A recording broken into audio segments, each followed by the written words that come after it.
Hey guys, this is God of Politics. Welcome back to a brand new video, but before we get started with this video, please like this video and subscribe to the channel. Also join the Discord that is linked down in the description, and check out the website, which is also linked down in the description. But in today's video, I do want to do the final video of the last couple of videos I've been doing, which is the top 5 pickup opportunities for both Democrats and Republicans in the House. 2 days ago, I did the top 10 pickup opportunities in the Senate for both parties combined into one, and same thing for the presidential race.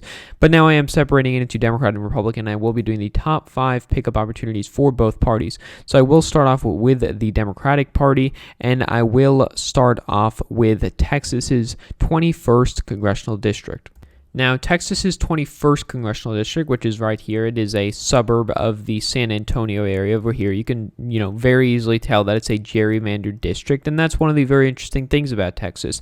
There are a lot of districts that, when they created the maps back in 2012, were not competitive, but are now competitive. That includes states like districts like Texas 21, 22, 24, Texas 10, Texas 2. There's many seats that, if these maps continued for another 5-6 years, many of them would be Democrat. And there's opportunities for Democrats to do that even this year. So Texas's 21st is one of those pickup opportunities. If we do want to look at the fundraising numbers, this is a district where you have Wendy Davis, who was the Democratic candidate for governor in 2014. She is now running for the 21st congressional district. And sure, this district was won by Trump by a pretty decent amount, but it trended very blue from what it was in 2012 compared to 2016 compared to 2012.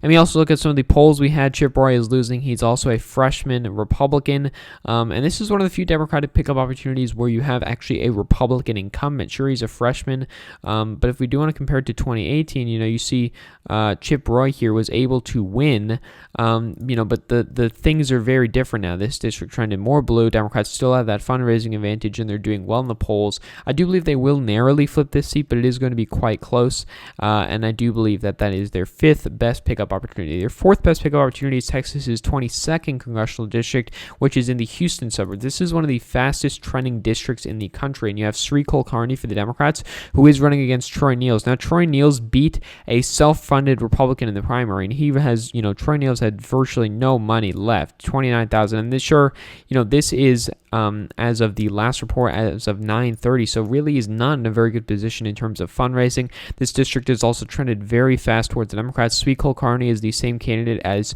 2018, and he's got good fundraising numbers. And from the polls that I have seen, I believe there were some polls that showed Kulkarni up, so I do believe this is a very good pickup opportunity for the Democratic Party, and they will be able to narrowly flip it. The next pickup opportunity for the Democrats, I do believe, is in New York's 2nd congressional district. Now, in New York's 2nd congressional district, you have Jackie Gordon for the Democratic Party. This is the seat currently held by Peter King. He's been the long-term incumbent from this district, but now you have Jackie Gordon versus Andrew Garbarino. Andrew Garbarino, is in 11 times less cash on hand than Jackie Gordon. Sure, this is as of the last campaign finance report for the 2nd quarter. We don't have it for the 3rd quarter, but Jackie Gordon's got good fundraising numbers. She's doing well in the polls. I do expect this district to trend towards the Democrats. It is in the Long Island area, the suburbs of New York City, as you can see right here. New York City's here. The Long Island area is right here. So I do expect Democrats to be able to gain in that district, and that is quite a good pickup opportunity for the Democrats. I do believe they will narrowly flip it. Now, the 2nd best pickup opportunity for the Democrats is Georgia's 7th congressional district. Now, this is a congressional district where you have Rich McCormick for the Republican Party versus Carolyn Bourdeaux for the Democratic Party. She is the same candidate as 2018, and she is doing very well in terms of fundraising. And this, again, is as of the Q2 numbers. If the Q3 numbers are very good for Rich McCormick, I may change this rating, but right now it's very good for for Carolyn Bourdeaux, who was 700 votes or something away from winning in 2018, and so that is very important, and it's very important, especially comparing it to 2020. And looking at the past results for this district at the presidential level, Trump won this district by 7 percentage points, and Mitt Romney won it by 20-something percentage points. So there is definitely a trend here. This is suburban Atlanta, the Gwinnett County area. So I do expect Democrats to be able to win this district this time. After this census and after the redistricting process, they will probably combine the 7th and the 6th congressional district, which will get rid of the Democratic candidate. But we're talking about this election, and that is their opportunity. And then the best opportunity for Democrats is a 3rd district in Texas, which is Texas's 23rd congressional district. Now, in Texas, this is a district that isn't really trending either way because it's, one of those heavy Latino areas. But you do have Gina Ortiz-Jones, who it doesn't have the updated numbers, but she had very, very good numbers in terms of the fundraising. I believe she raised like $2 million or something like that versus Tony Gonzalez, who, barely scraped past his primary and is in a district that, Clinton won this district. And, if you look back at 2018, you see here that Will Hurd was barely able to win. He won by half a percentage point, and he, raised a good amount of money. And, I don't know how he survived in a blue wave year, but he did. And then we're comparing it to this year where Democrats are doing well in the polls here. They have the same candidate as 2018.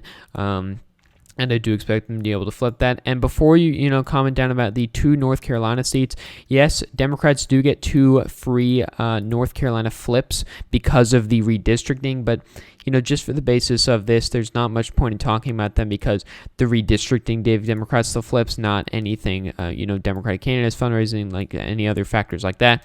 It is purely due to the redistricting process. But yes, those are the 2 most likely congressional seats to flip. Before you, point that out, that is indeed true. Now, getting to the top 5 opportunities for the Republican Party, the 5th best opportunity, I believe, is the 21st Congressional District of California. Now, it might be surprising to see that I am, predicting that maybe they could flip a seat in California, and I actually do have this as tilt Democrat overall. But the Republicans do have an opportunity to win this because TJ Cox is not a very popular incumbent. He's running against the same popular Republican who ran in 2018, who has good fundraising numbers for a Republican challenger.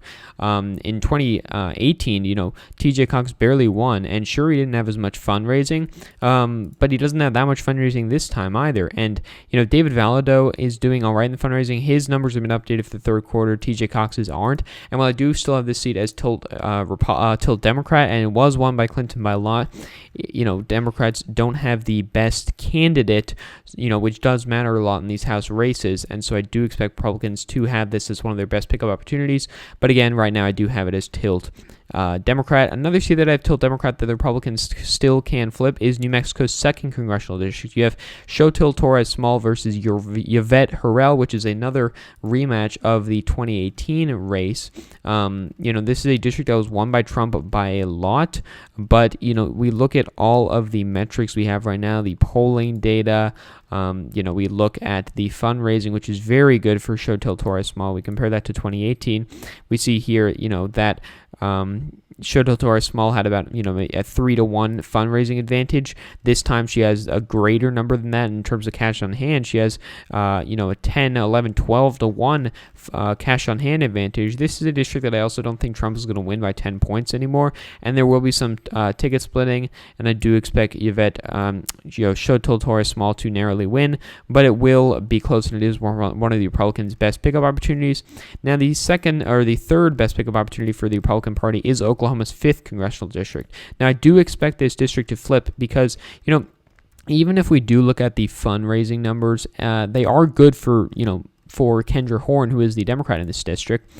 She has raised a lot more money than Stephanie Bice, and she has a lot more cash on hand than Stephanie Bice. But the thing is that this district was won by Trump by 13 percentage points, and sure, he'll probably only win it by around 8 percentage points this time because it is the Oklahoma City area, which is trending towards the Democrats. But the thing about that is, Kendra Horn, she's still a Democrat in a very strong Republican district, running against a Republican that's an all-right candidate. This could stay with the Democrats. I think it's going to be very narrow, but I do believe Republicans will narrowly flip this, and it is certainly one of their best pickup opportunities. The 2nd best pickup opportunity I see as the 4th congressional district in Utah. I'm not sure whether they have the updated fundraising numbers for the 4th congressional district in Utah, but if we do look at the data here, we can see that, as of the 2nd quarter, Burgess Owens had virtually no money. He'd spent most of it in the primary, hadn't raised that much, but he did speak at the convention, which is not very common of people who are running for the House of Representatives. He was a former football player, and this district was won by Trump by 7 percentage points, which it'll probably be a lot more this time given the fact that you don't have Evan McMullin on the ticket. So Trump could easily win this district by around, 10 percentage points, and that is going to hurt Ben McAdams. Sure, he has a fundraising advantage because of the numbers right now, but I don't expect him to have that big of a fundraising advantage. The polls we've seen, I'm not actually sure what the polls show, but I will take a look at that and see what it is. I do have this district as tilt Republican right now, and it is one of the Republicans' best pickup opportunities. And then the best pickup opportunity for the Republican Party is Minnesota's 7th congressional district. Most people, even the ones that are most bullish on the Democratic Party, have Minnesota's 7th congressional district flipping. Now, if we want to look at the fundraising data, we can see here that Minnesota's 7th congressional district, Colin Peterson, who is a legacy Democrat, he's in a district Trump won by 30 percentage points. He's a legacy Democrat. That's why he's continued to be able to win, because he's, more moderate on a lot of issues. He has raised $1.3 million. Michelle Fischbach has raised $1 million. Sure, in theory, Colin Peterson has an advantage. That would be a good thing for him. But we compare this to 2018. He won by 5 percentage points in a wave year when the Republican candidate raised, 6 times less money than him in a district that Trump won by 30 points. It is now virtually tied in terms of fundraising. And sure, the last report was July 22nd. But, the cash on hand will be a little bit different now. Republicans are pouring a lot of money into this district because it is, their best opportunity. And I do believe that at the end of the day, this will be lean Republican. I don't believe we have that same kind of ticket splitting now as we used to. And I do believe that Colin Peterson is going to lose his seat. So that is it. The top 5 pickup opportunities for Democrats. Democrats have New York 2nd, Georgia 7th, Texas 21, 22, 23. Republicans have California's 21st, Utah's 4th, New Mexico's 2nd, Oklahoma's 5th, Minnesota 7th. Again, to reiterate, the 2 North Carolina seats are better opportunities for Democrats, but those are, safe Democrat. They're not going to have any trouble flipping those, so I decided not to include them because it's not very interesting. But if you did want to include them, I'd probably just take out, the number 4 and 5, which is Texas 22, Texas 21. But I do still think that they are going to be able to flip those regardless. So thank you all for watching this video. Please like this video and subscribe to the channel. Also, join the Discord that is linked down in the description, and check out the website, which is also linked down in the description. So again, guys, thank you all for watching this video, and I will see you guys later.